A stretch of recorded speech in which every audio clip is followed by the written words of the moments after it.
Donc, bonjour à tous. J'ai décidé de commencer à créer des cours d'anglais en ligne. Parce que, personnellement, en tant que personne qui a été prof dans l'éducation nationale, je trouve qu'ils font un très mauvais boulot. Et que ce soit le but de leurs cours ou comment leurs cours sont conduits, ce qui est fait dans leurs cours, tout ça, ça ne va pas. Ça ne marche pas. Les gens ne peuvent pas apprendre. C'est pas possible. Les gens sont dégoûtés, ils supportent mal ces cours, ils y apprennent presque rien.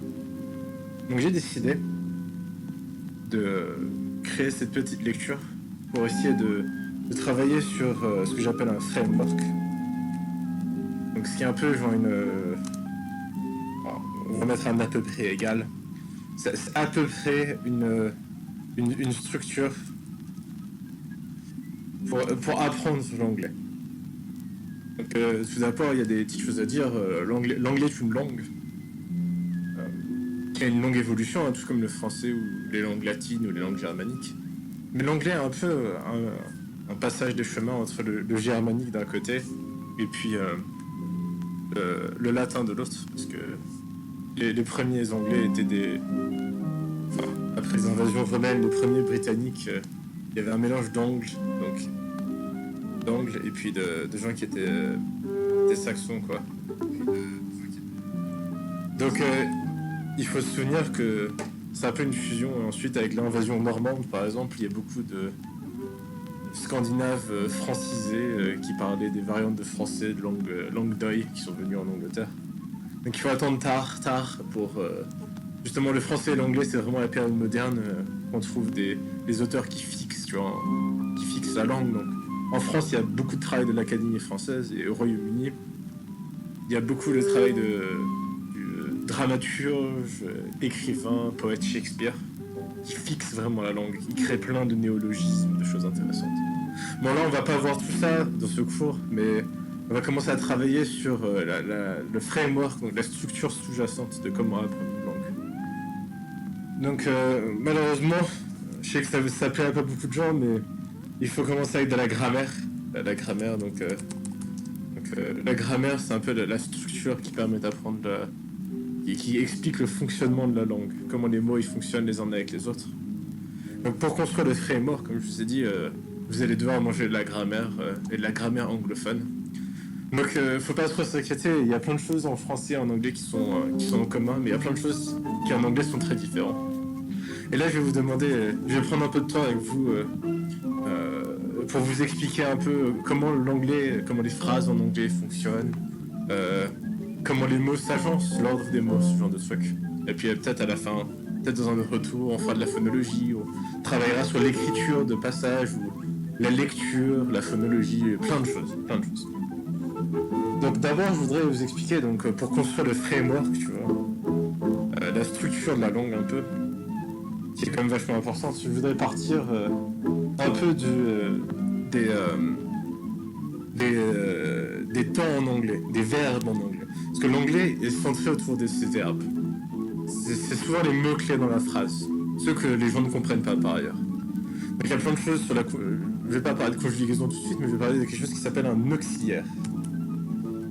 Donc un auxiliaire, c'est un peu c'est un verbe qui aide un autre verbe. Donc en français, par exemple, j'espère que vous les connaissez, il y a par exemple être ou avoir, qui sont des auxiliaires importants. Bah, en anglais aussi, il y a des auxiliaires, et ils sont très importants. Donc il y a une grande... On va écrire des règles, parce que c'est un peu gros, mais il y a des règles qui sont importantes. Donc il faut savoir que chaque temps en anglais a un auxiliaire. Donc en anglais un auxiliaire, c'est très important ça. Déjà ça, c'est un bon départ. On va mettre ça en première règle. Donc chaque phrase que vous voyez en anglais, chaque truc que vous lisez en anglais, il y a des auxiliaires dedans. Et en anglais, il y a 3 auxiliaires, on va dire, de base, pour les temps de base. Donc par exemple, si on dit une phrase en anglais...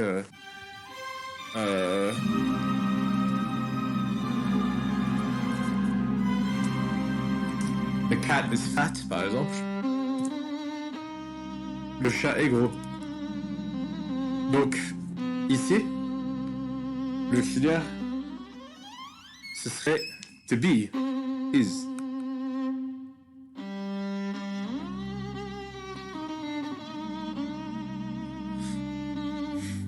Donc, maintenant une deuxième petite règle très importante, c'est les trois auxiliaires de l'anglais sont...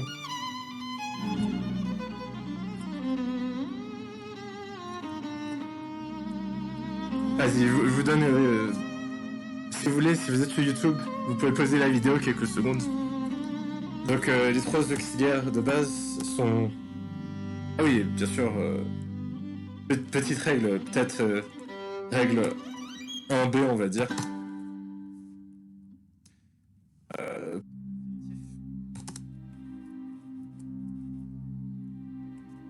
Il faut mettre to devant le verbe. C'est très important ça.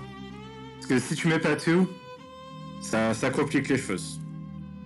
Parce que en anglais, il y a plein de mots dépendant de ce que tu mets devant. Ça peut être ou un verbe, ou même un nom. Faire attention à ça. Mais on parlera des noms et des articles et tout ça plus tard. C'est important, mais c'est moins important que les verbes, on va dire. Et surtout des auxiliaires. Parce que souvent les Français comprennent rien en anglais. Parce qu'ils connaissent aucun auxiliaire. Donc les trois auxiliaires de l'anglais, ah là vous avez eu plein de temps finalement pour réfléchir à ça, sont... Ah je vous rappelle, il faut mettre tout devant. Donc, to be, c'est comme en français. To be, c'est être.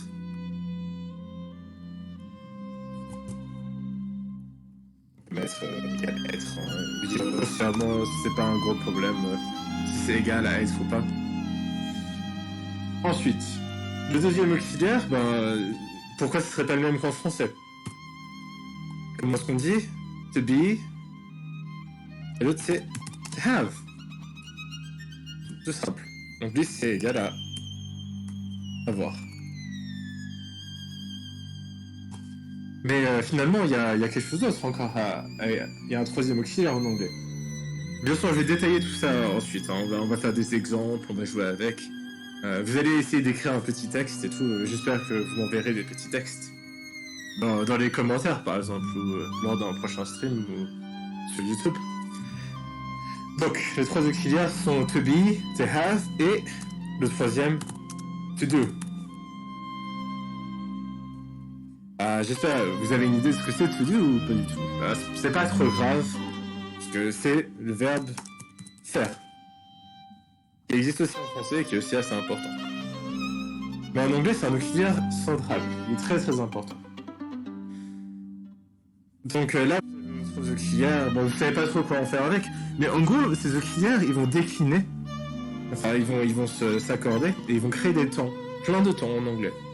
Il y a d'autres auxiliaires qui servent à d'autres choses, mais bon. Pour l'instant, vu qu'on est vraiment dans les bases,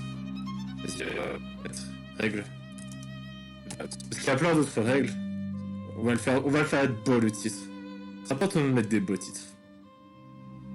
Allez. 18, voilà. Là, vous voyez, c'est un beau titre. Règle de base. Donc là, on part très bien. Hein. Vraiment, c'est... Donc je vous rappelle, à chaque temps, il y a un auxiliaire en anglais. Par exemple, the cat is fat. On peut poser une question aussi grâce à un auxiliaire. What do you want to eat? Donc ça, c'est une question. Bon, on rentre pas trop dans le détail, mais en gros, on voit bien qu'il y a do ici, qui aide le verbe want, qui veut dire vouloir. Et là, il y a to eat, c'est un infinitif. Manger. Donc, qu'est-ce que tu veux manger? Oui, what, c'est que. Ou quoi. Dépendant un peu des circonstances. Il est très utile, ce mot. Vous en servez souvent. Donc, on peut prendre plein de place. Allez, on écrit de la place pour pouvoir détailler les... Bon, il faut quand même mettre une petite règle, ici, sur les noms. Donc, on va mettre la troisième règle. Donc, en anglais, là, d'ailleurs, on peut le voir ici, regarde. The cat, ça se traduirait à le chat. Donc, en anglais, les noms, comme en français souvent, un nom commun n'est jamais seul.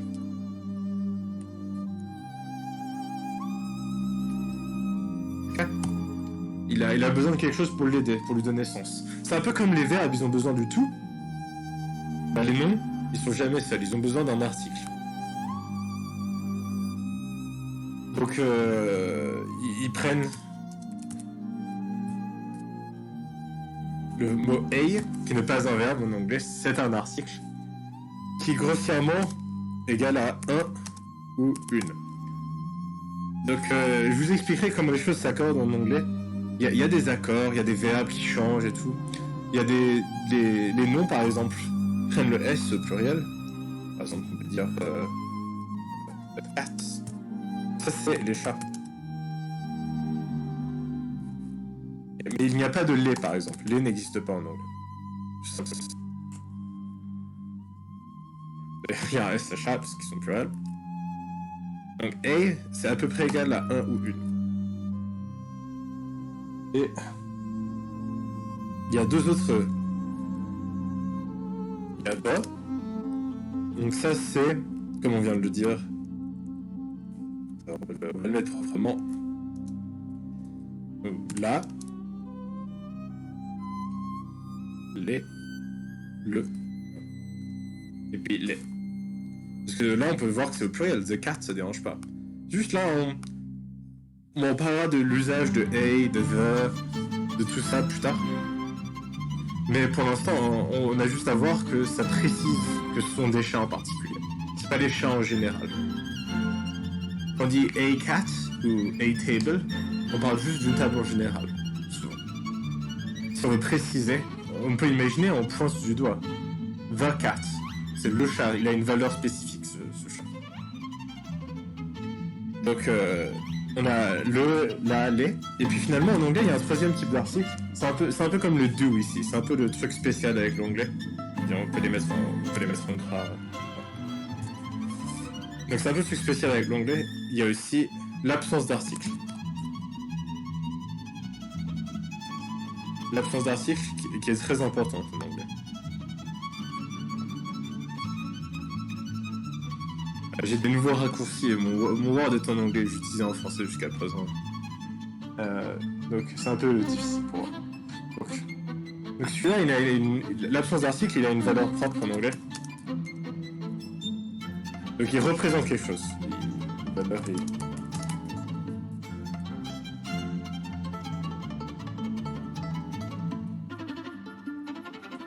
Il représente quelque chose de particulier. Il veut dire quelque chose. Genre si on met pas d'article devant un truc, ça a un sens en anglais. Par exemple, si tu dis cats au lieu de the cats. The cats, on peut finir la phrase, par exemple, on peut dire the cats are sleeping. Bon, là j'utilise une forme de verbe un peu compliquée, mais en gros, c'est dire les chats, are c'est to be, et sleeping c'est dire l'activité de dormir. Donc les chats dorment. C'est-à-dire que cats, on va parler de quelque chose en général. Cats are mammals. Donc les chats sont des mammifères. Donc là, on peut voir que l'absence d'article devant cat, s'il n'y a pas d'article, et le pluriel, sont importants. Alors, ça réfère à une généralité complète. On réfère pas à un chat là. On réfère à tous les chats. Donc c'est une petite règle. Donc c'est un peu les règles de départ, ça.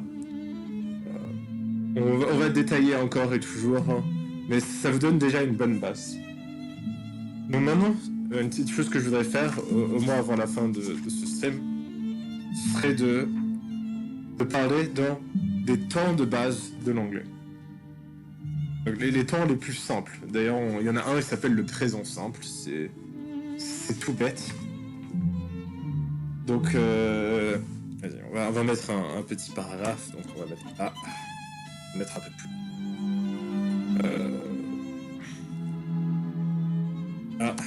Les temps de base. C'est des choses dont on sert tout le temps. Ils sont très importants, donc il faut essayer de les intégrer aussi rapidement. Donc je vous rappelle que les temps, ils prennent toujours des auxiliaires. Ok ? Et dans un temps, ils prendront toujours le même auxiliaire. Okay. Vous vous souvenez des trois auxiliaires, j'espère. C'est quoi les trois auxiliaires déjà ? Voilà, on l'a écrit ensemble. Donc il y a, comme en français, être et avoir. Et spécifique à l'anglais, en auxiliaire de base en tout cas, parce que faire peut être utilisé des rôles un peu auxiliaires, mais bon. Il y a aussi faire, donc to do. Je vous rappelle que to marque, qu'est-ce qui marque to? Il marque l'infinitif. Donc quand on va accorder le verbe, on va s'en servir dans un temps ou comme auxiliaire, il n'aura pas to devant. C'est une erreur très commune, mais il faut éviter de la faire. Donc, et qu'est-ce qu'il faut aussi pour conjuguer un verbe? On va remplacer le to avec. Il faut les pronoms personnels. Ouais, c'est cool. Pronoms personnels. Je sais pas, en anglais, vous devez en connaître quelques-uns quand même. Hein. Il y en a 6 de base, bon, ça se décline un peu comme en français. Donc les pronoms personnels, c'est I, je, il y a you, qui veut dire tu et vous. C'est pas mal, hein, ça change déjà un peu du français. Alors, le you là déjà, beaucoup de Français ont du mal avec, mais c'est finalement assez simple, c'est une autre logique, mais il y a he et she. Ça c'est he, she et it. Un peu compliqué. Donc ça c'est il, elle et l'équivalent de il et elle, mais pour les choses impersonnelles. Ah.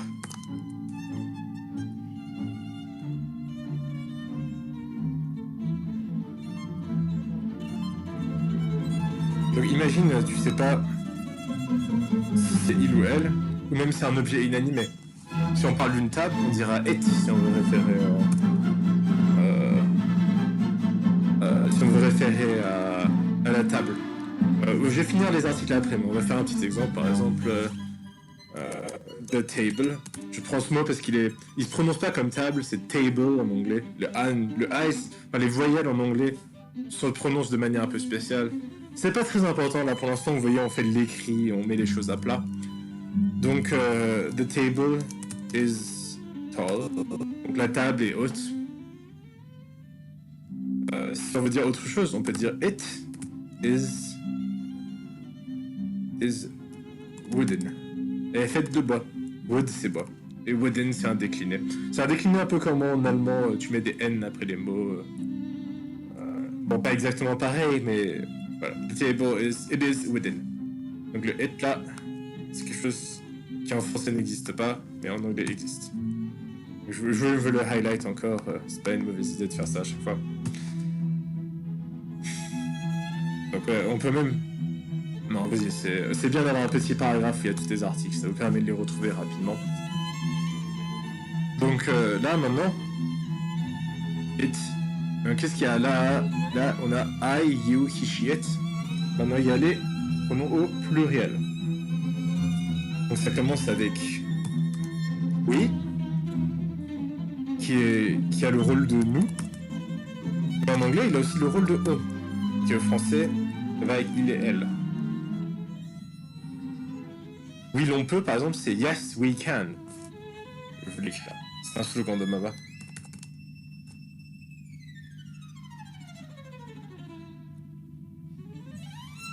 Point d'exclamation. Oui, c'est nous et nous, virgule. C'est plutôt simple, hein, finalement. C'est un peu comme le you qui fait tu et vous. Bon, c'est pour ça que pas mal d'anglophones, dont moi-même, on a pas mal. Parfois en tutoie, on vous voit un peu de manière brutale les gens. C'est parce que quand on nous a appris notre première langue, tu et vous étaient la même chose. Donc souvent on s'en sert de manière un peu arbitraire au début. Et après, quand on s'applique et on apprend mieux la langue, on en choisit un. Enfin, on le choisit mieux en tout cas. Et finalement, il y a they. Qui fait il ou elle. Au pluriel. Donc they, c'est toujours du pluriel. Il est très pratique, they. Bon, d'accord. on peut voir qu'il y a des choses qui sont pas exactement pareilles. Par exemple, le on qui est là, le it qui sert de... qui est très utile aussi, mais bon, faut s'y habituer un peu. Mais vous allez arriver à vous y habituer, hein, vous en faites pas. Donc maintenant, il faut combiner les verbes, les auxiliaires et les pronoms. Et on va écrire des petites règles encore. Donc moi, j'aime bien partir d'un exemple. C'est un exemple, je me suis mis d'accord. Donc exemple, j'ai écrit EG, c'est-à-dire exemplo gratuitanum. Donc et petit exemple gratuit, EG. Les Britanniques font ça souvent. EG, c'est-à-dire exemple. Donc, par exemple, on va essayer de traduire une petite phrase. Donc, quand j'écris TRD, c'est-à-dire traduit. Donc, la phrase que je veux que vous essayiez de traduire, vous, et puis je vais vous montrer ensuite, on va regarder ensemble. C'est je ramasse. Ah, je crois qu'il n'y a qu'un M à des fraises.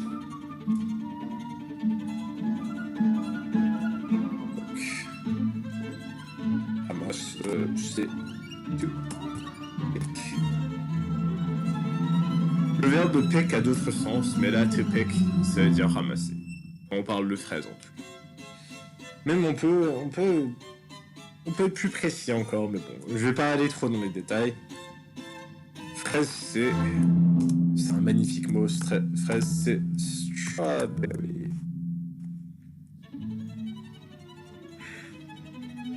Voilà, j'espère que j'ai bien. De toute façon, on peut faire ça un peu brutalement. Ouais, j'ai bien compris. Bon, qu'est-ce que ça donne? Je vais les mettre en là. Donc ça fait. Allez. Clic. Vous voyez, aucun problème. Là, le mot ne prend rien derrière. Il n'y a pas de conjugaison pour I au présent. I pick strawberries. C'est des fraises. Et là, on réfère à l'absence d'article. Il n'y a pas de fraise en particulier, donc il n'y a pas de the. C'est pas une fraise générique, c'est juste des fraises. Donc on dit I pick strawberries. On peut même dire, vu que tu prends les fraises qui sont sur le sol, on peut dire I pick up strawberries. Mais on n'est pas forcé de le mettre, donc je vous le montre, mais sans plus. Donc, maintenant, je vous ai dit que en anglais, c'est d'ailleurs la première règle, chaque temps un auxiliaire en anglais. D'ailleurs, petite faute d'orthographe. Chaque temps en anglais. Ah, donc là, est-ce que vous voyez un auxiliaire? Un des trois auxiliaires de base? Parce que là, on voit des temps de base. Est-ce que vous voyez être? Est-ce qu'il y a le verbe être? Non. Have non plus. Est-ce qu'il y a to do? Peu importe, même s'il y a un auxiliaire, on ne le voit pas. Donc là, ce qu'on voudrait faire, c'est faire ressortir l'auxiliaire. S'arranger pour que l'auxiliaire il apparaisse. Et puis on puisse le travailler avec. Donc ce qu'on va faire maintenant, c'est on va faire une nouvelle traduction. D'ailleurs, les profs de l'éducation nationale détestent les traductions. À la fac, on nous apprend très mal à faire des traductions. C'est fait de manière très sèche, très inhumaine, qui tue un peu la magie de la langue. Donc là, on va essayer de travailler sur une traduction rigolote pour vous montrer un peu la profondeur de l'anglais. Parce que là, l'auxiliaire, on va le faire un peu apparaître. Et vous allez comprendre pourquoi il est pas là dans ce contexte. C'est l'un des contextes où l'auxiliaire est là, mais on ne nous le montre pas. J'avais un ami, un autre prof, qui disait c'est un peu un agent secret, l'auxiliaire. Il pourrait servir de renfort bête, mais là on le met pas pour simplifier l'écriture de la langue, tout simplement. Donc on va traduire je ne ramasse pas des fraises. On va rajouter aujourd'hui. Je ramasse pas des fraises aujourd'hui. Pas de fraises aujourd'hui. Donc on va se concentrer sur la partie de la phrase qui nous intéresse, donc plutôt cette partie-là. Ok. Donc c'est un peu le cœur de la phrase sur laquelle on va travailler. Donc on peut reprendre, il y a la plupart des mots sont en commun. Et par contre il faut rajouter un petit truc. Donc on peut reprendre I pick not, bon, not c'est pas ici strawberries, le pluriel, faut pas oublier le W, sinon c'est strawberries, au lieu de strawberries. Joli mot. Bon, aujourd'hui c'est today, on peut le mettre à la fin. On peut imaginer que c'est une ligne de dialogue. Quelqu'un lui pose la question, est-ce que tu ramasses tes fraises aujourd'hui? Et lui dit non, pas aujourd'hui. Mais par contre, il faut rajouter un petit truc. Donc pour faire la négation, il faut mettre do ici.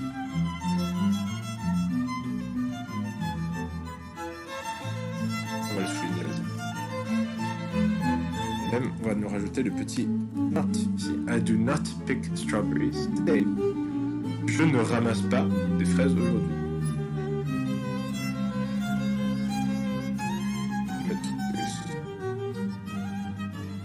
I do not pick strawberries today. Donc là, on voit bien que do a apparu. Parce qu'on a besoin de renforcer le verbe pour mettre la négation ici. Négation. Et d'ailleurs, grammaticalement, il n'y a pas de problème à dire I do pick strawberries. Donc, à ce temps, je peux vous dire le nom du temps tout de suite. Là, on est dans le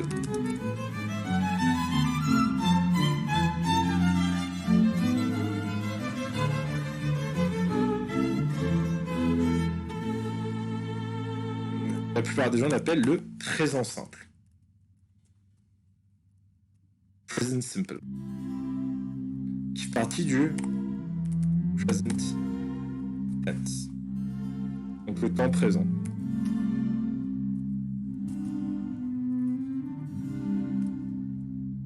On va dire temporalité présent. En anglais, il y a deux temporalités, le passé et le présent. Bon, on peut même l'écrire ça. Il y a deux temporalités.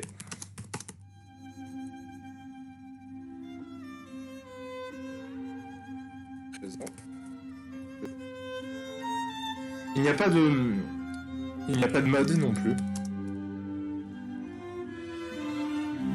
Bon, c'est un peu différent du français, mais vous voyez bien que les phrases qu'on écrit sont plutôt simples. Souvent, les phrases peuvent être calquées du français. On reprend les mêmes éléments. On se complique pas trop la vie. Donc, ici, il y a « je ne ramasse pas des fraises ». Et tu vois, on voit bien que « do », il peut être là ou il peut ne pas être là. C'est pas un problème. Juste, là, on renforce. On dit... la personne qui dirait ça, d'ailleurs, « I do pick strawberries », ce serait plutôt de l'oral, encore une fois. C'est quelqu'un qui insiste sur le... On lui demande « Est-ce que tu ramasses vraiment des fraises ?» Il dit « Oui, je ramasse vraiment des fraises. » Donc ça, c'est le présent simple. Donc, il a le mérite d'être assez simple. Donc là, on peut créer une petite règle ici.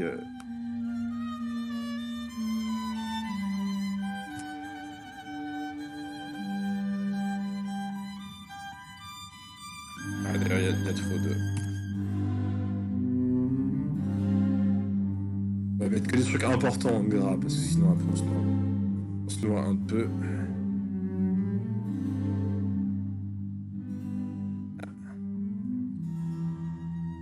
Ah là là. vous voyez, on prend un exemple très simple, on le décline tout simplement. Donc, le verbe. Quel verbe est auxiliaire au présent simple? Oui, c'est le verbe to do.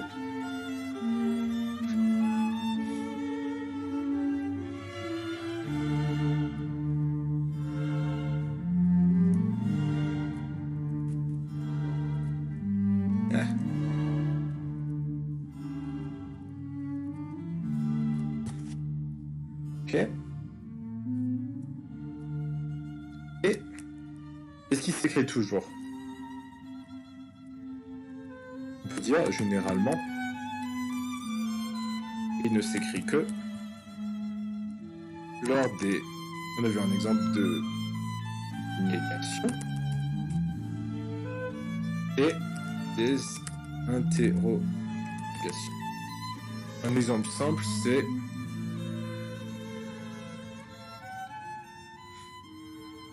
par exemple, en français on dirait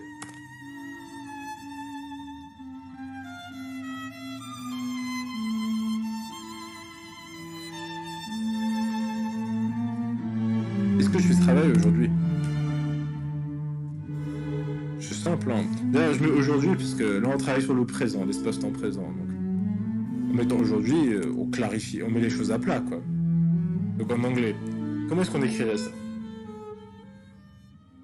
Il nous faut le verbe, donc là c'est être. Il nous faut... Ah, petite faute d'orthographe. Ah.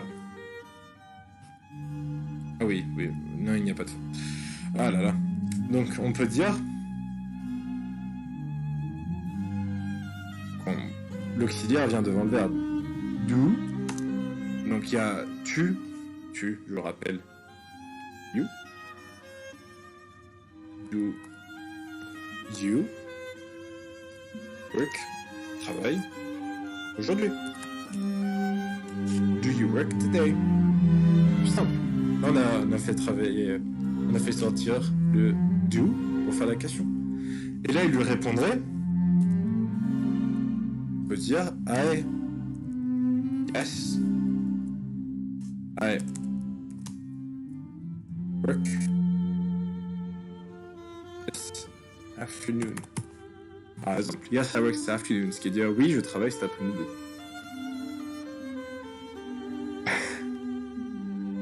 On peut aussi dire, forme simple de la réponse, yes, I do. Je dis que tu vas faire l'action. Vous voyez, c'est très simple finalement.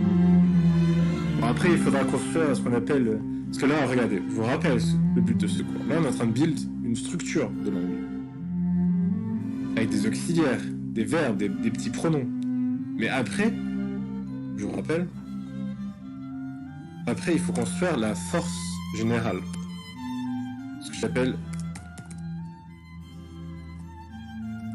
general strength, donc la force générale. Ce qui passe par la construction d'une masse critique d'anglais, qui vous servira ensuite à vous exprimer, à créer des phrases, des choses qu'il vous faut. Tout et n'importe quoi, au fond.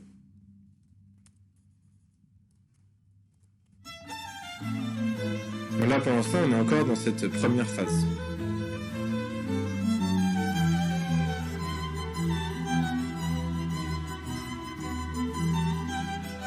Donc ça, c'est un peu le but de tout apprenant de langue.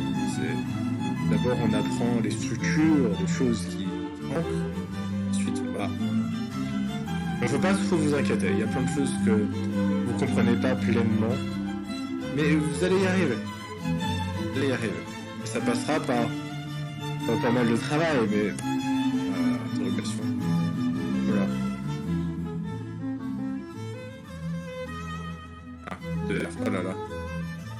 Oh là là, ça se voit que c'est pas ma première langue, donc... Excusez-moi, mais...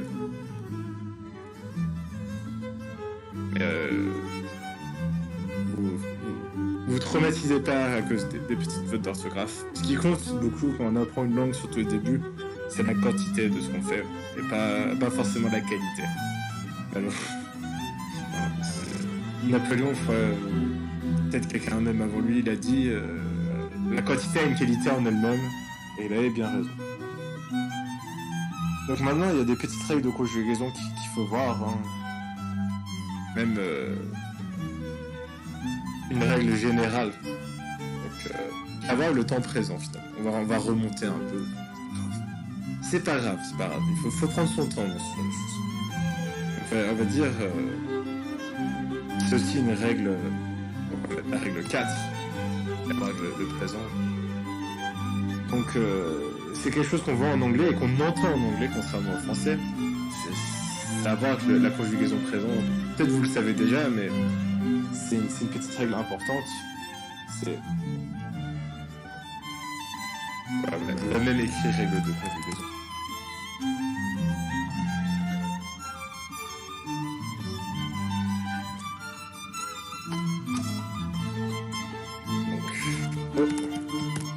Présent, virgule.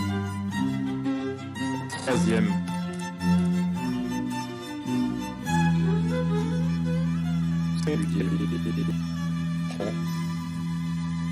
Un S. On le met non minuscule parce que dans la majorité dans tous les cas presque. Ok. C'est tout simple, mais il y a beaucoup d'erreurs. D'ailleurs, on peut créer une petite sub-règle. S. À la fin des mots. En anglais. Se prononce. Très important. En anglais.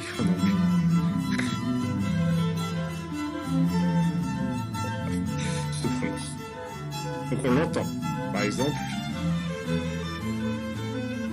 on peut prendre le troisième pronom du singulier. Et le troisième pronom, est-ce qu'il est? Il est juste là. He, she, it. On va écrire un petit exemple après les pronoms. Allons-y. Allez, donc... qu'est-ce qu'on pourrait écrire? He... Prends le verbe work, par exemple. Work, c'est le verbe travail. He works hard. Il travaille dur. On reprend l'exemple de la table. Ici. Là, le verbe être, là, c'est to be. To be, il prend S aussi. C'est l'un des verbes très irréguliers de l'anglais. D'ailleurs, je peux vous faire la conjugaison des différents auxiliaires. Donc, to be, bien.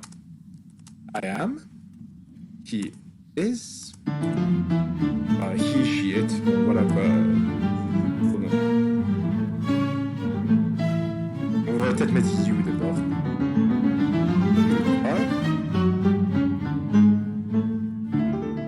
Yes. On va voir que you est comme we. We are. They are.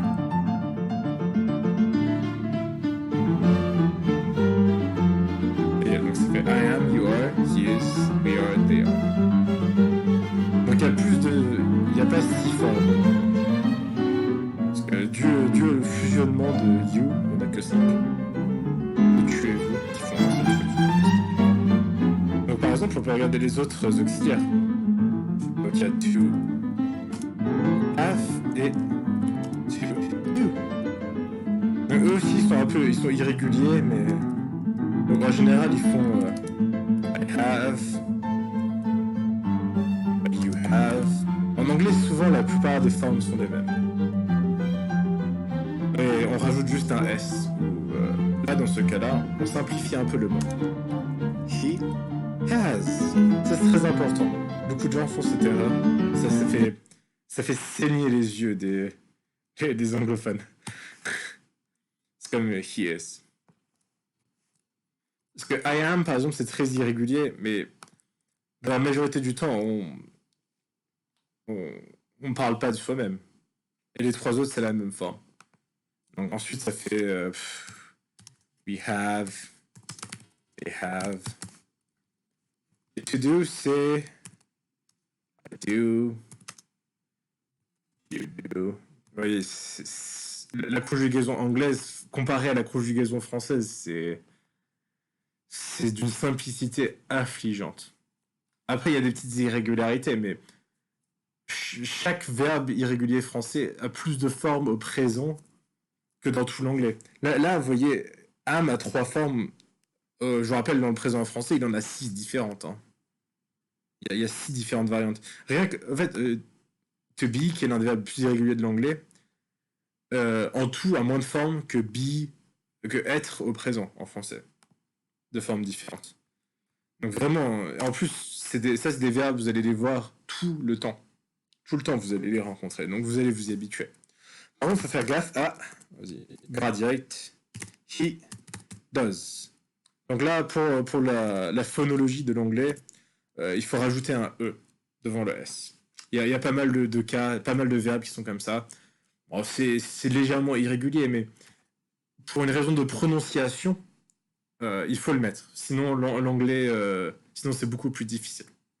Ça se prononcerait bizarrement. Parce que dans les règles de prononciation de l'anglais, ça marche pas. D'ailleurs, on peut voir que does et do, le O et le quand il est fusionné avec un E, il ne fait pas le même son. Ensuite, c'est we do et they do. Donc là, on peut voir que finalement, au niveau de la complexité de la conjugaison, on est nulle part là. C'est simple de genre. Donc maintenant, on va rapidement, avant de finir ce stream, on va rapidement voir les autres auxiliaires. Parce que vu qu'il y a 3 auxiliaires au présent, enfin 3 auxiliaires de base au présent, c'est dire qu'il y a 3 temps de base au présent aussi. Donc on va commencer, donc on peut faire l'un ou l'autre. Hein. J'aurais demandé au chat, mais bon, vu que je commence à peine, il n'y a pas grand monde, mais est-ce que vous auriez préféré faire to do, enfin to have or to be? Parce que les deux sont très intéressants. Hein. Donc on va commencer avec une petite avec être, parce que bon voilà quoi, on va mettre deux. Oula, pas grave. Donc on va commencer avec des petites traductions, hein, comme toujours. Hein, bon, je sais que vous avez un peu de mal avec la traduction au début, donc on va commencer avec je suis. Là on voit bien, il y a être. Je suis un garçon. J'ai écrit moi ça, mais tu peux dire une fille si vous voulez. Moi j'écris juste ça parce que je suis un gars quoi. Je suis un garçon ou une fille. Hein, je veux dire. En anglais, ça change pas grand chose non plus. Hein, je veux dire, c'est. Et on va aussi, tant qu'on est en train de réfléchir, je ne suis pas une fille. On va travailler les deux traductions.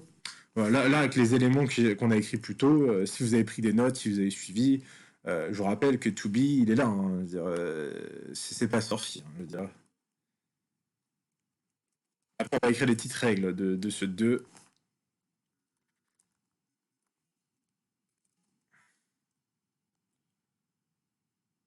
Que simple.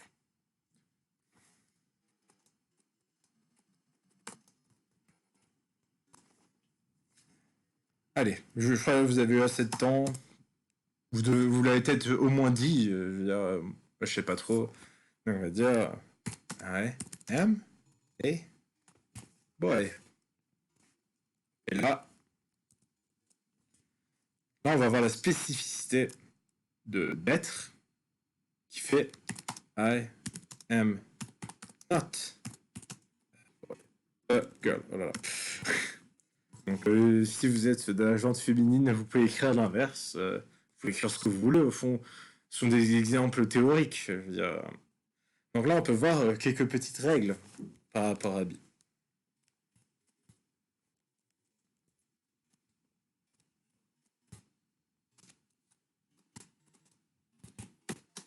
Le verbe Bi. Voilà.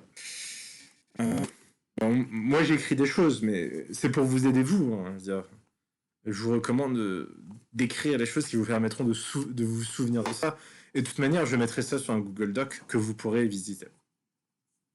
Donc le verbe to be. Euh,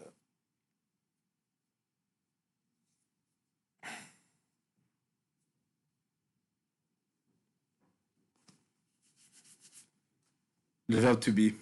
Est-ce qu'on a besoin de to do ici pour dire la négation? I do am not a girl.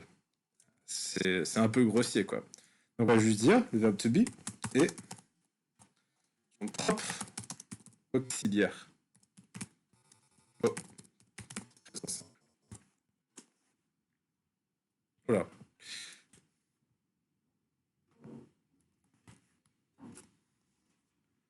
Voilà.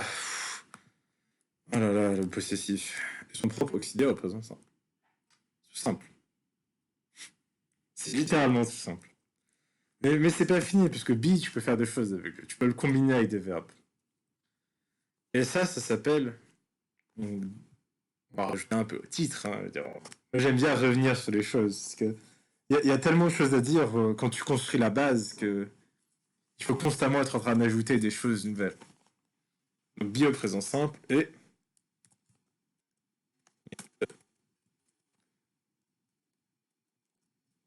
On va l'écrire en anglais. Present continuous. Le présent continu.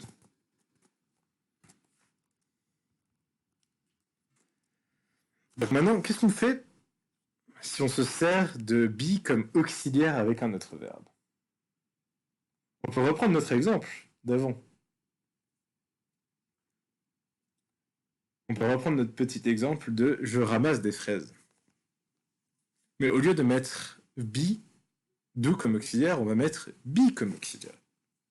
Et ça fait I am picking up strawberries. Yeah. So, I'm picking up strawberries. Ce qui voudrait dire je suis en train de ramasser des fraises. Donc, ing ici.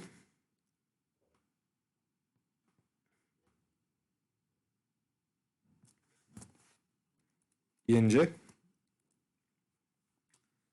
il sert à marquer le participe présent en général et il se combatte avec am pour faire le présent continu.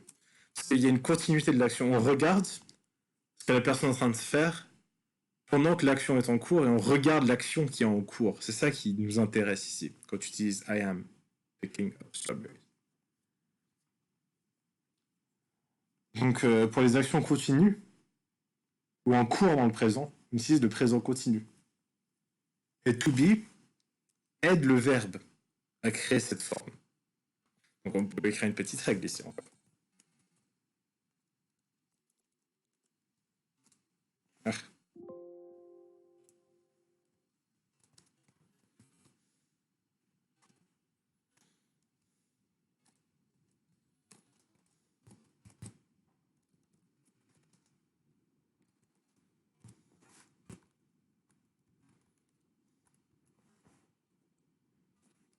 To be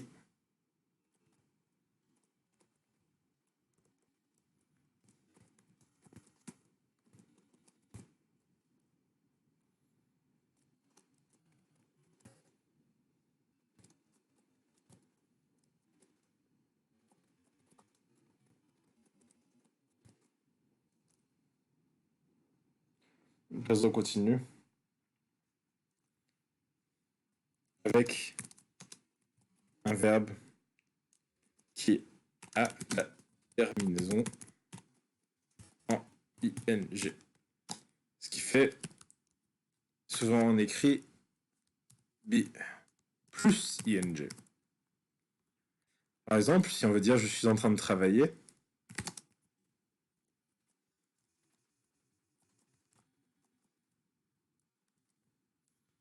on va dire, qu'est-ce qu'on va dire ici? Le verbe travailler, on l'a déjà vu, hein, il est tout simple. C'est je suis, c'est I am. Et tout ce bordel-là, qui est en français, toutes ces choses, tous ces mots compliqués, c'est juste working. I am working. Donc ça, c'est une forme, le ing, qui n'existe pas en français. Euh, bon, grossièrement, c'est un peu un participe présent. Mais en français, on va pas dire je suis travaillant. On est forcé d'utiliser en train de, ou il existe sans doute d'autres formes pour le faire, mais c'est beaucoup, beaucoup plus lourd qu'en anglais. Et qu'en anglais, on va s'en servir tout le temps de cette forme. C'est une forme très utile. Donc maintenant, il y a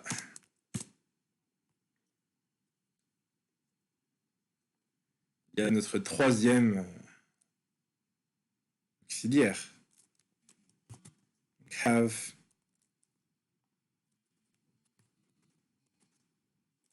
Ah. Have auxiliaire au présent. Donc on peut reprendre le même exemple qu'on a pris à chaque fois jusqu'à présent. Vous devez en avoir un peu marre des fraises maintenant, mais vous allez y arriver. Hein, je veux dire, c'est donc en français, ça fait j'ai ramassé des fraises. On va bien avoir. Hein. C'est On peut même, si ça vous fait plaisir, on peut même utiliser le he. Il a ramassé des fraises. Voilà. Donc, je vous donne 30 secondes pour réfléchir. De toute façon, have, on a vu le verbe ramasser, on a vu les pronoms et le verbe avoir. Il n'y a rien qui est sorcier ici. Qu'est-ce que ça donne? He has. Et là, qu'est-ce qu'on a? Ramasser. Un participe passé. Le participe passé des verbes réguliers en anglais, je mets juste ed pour marquer le passé. Ed, c'est la marque du passé en anglais. Donc là, on met picked.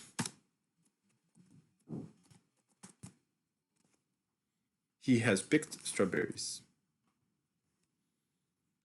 Ok. Donc, c'est le participe. C'est le passé composé français. Grosso modo, il existe aussi en anglais, quoi. Il a le même rôle. On lit un événement du passé au présent, tout simplement. Par exemple, imaginez un dialogue où quelqu'un dit d'où viennent ces fraises et son ami lui répond lui, il les a ramassées ce matin. Juste pour expliquer comment, comment on est arrivé là, tout simplement.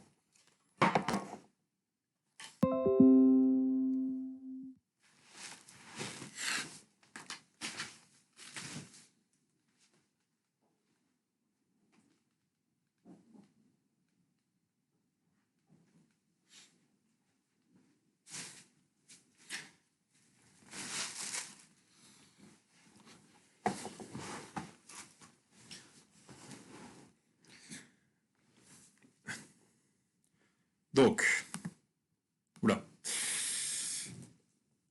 Donc, il a ramassé des fraises. Donc là, on peut écrire une petite règle rapide. Hein.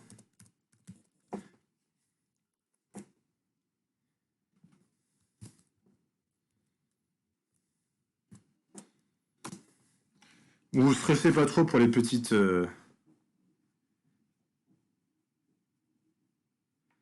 les petits...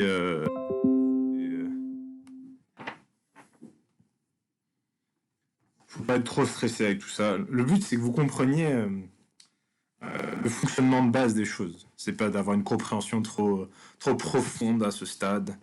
Vous torturez pas trop.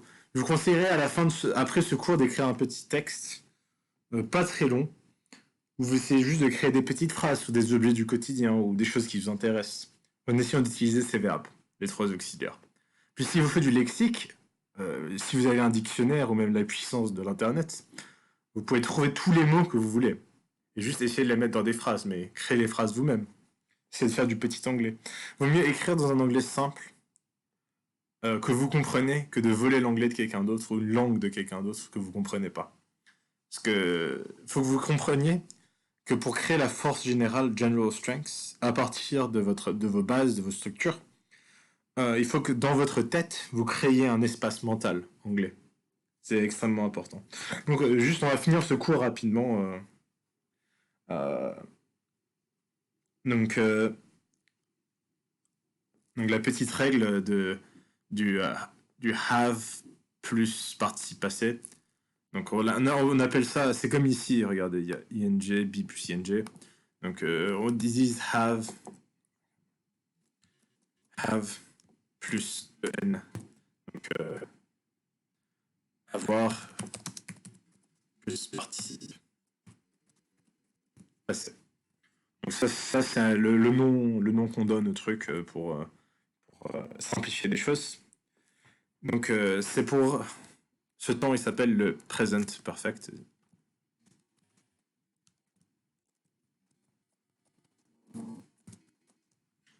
Parce que parfait, parce que c'est comme en latin, le parfait c'est pour les événements qui ont déjà eu lieu. Donc là, le present perfect c'est pour un événement qui a fini dans le passé, qui a fini avant le présent, plus précisément. Bah, comme le passé est composé en français. Euh,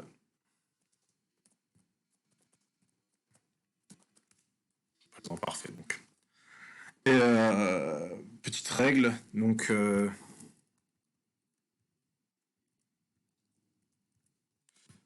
pour créer le présent parfait, on utilise l'auxiliaire to have et le participe passé. Ok. Ce temps sert à parler d'un événement terminé dans le présent, mais qui influe quand même sur le présent.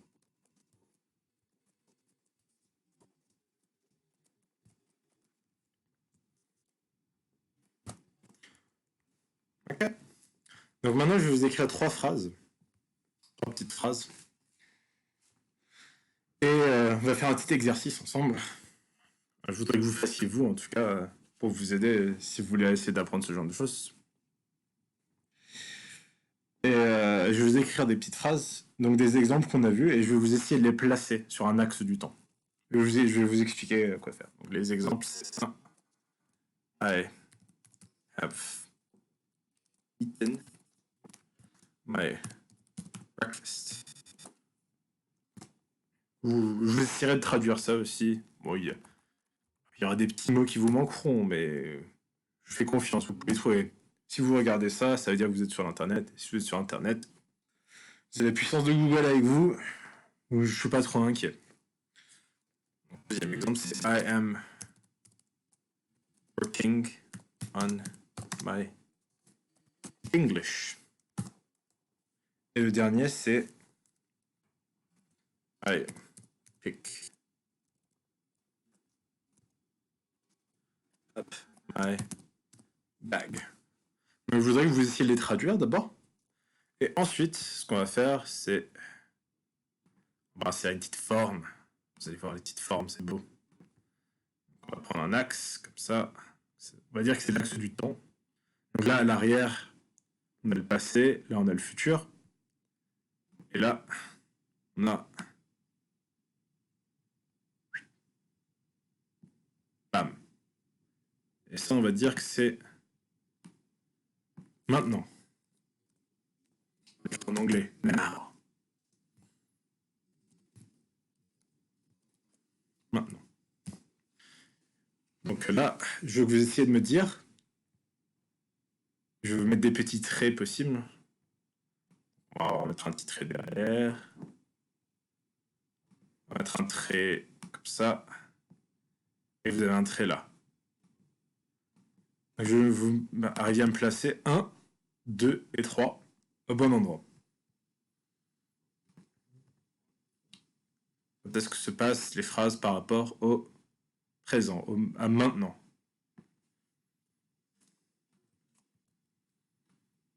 Ok?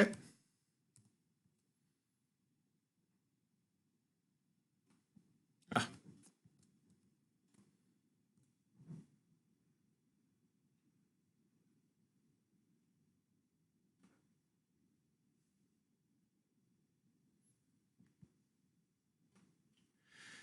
ok, bon, ce sera tout pour maintenant. Donc j'espère que vous avez bien intégré les choses. Et j'espère que ça vous aidera dans votre apprentissage de l'anglais au moins de base. Et je ferai d'autres lectures.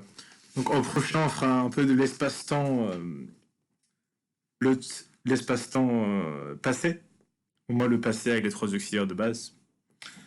On travaillera aussi sur la détermination, donc les articles, à quoi ils servent. On fera d'autres bases importantes, les pronoms relatifs, ce genre de choses. On fera quelques petites règles d'oral. Ensuite, je vous apprendrai les termes essentiels du lexique de base. Et puis ensuite, ce sera à vous de faire. Hein. Si vous voulez, vous pouvez chatter avec moi et parler avec moi sur de l'anglais. Je vous ferai peut-être lire des choses à voix haute aussi, travailler sur votre accent, ce genre de choses. Mais il faut que quelqu'un me réponde et qui me contacte sur Twitch ou sur YouTube. Et puis il n'y aura aucun problème, hein. Je suis là pour vous aider, pour essayer d'aider des gens à apprendre. Ok, bon bah au revoir et puis bonne chance. J'espère que j'ai été aussi clair que possible. Si vous avez des questions, n'hésitez pas. Hein. À toutes.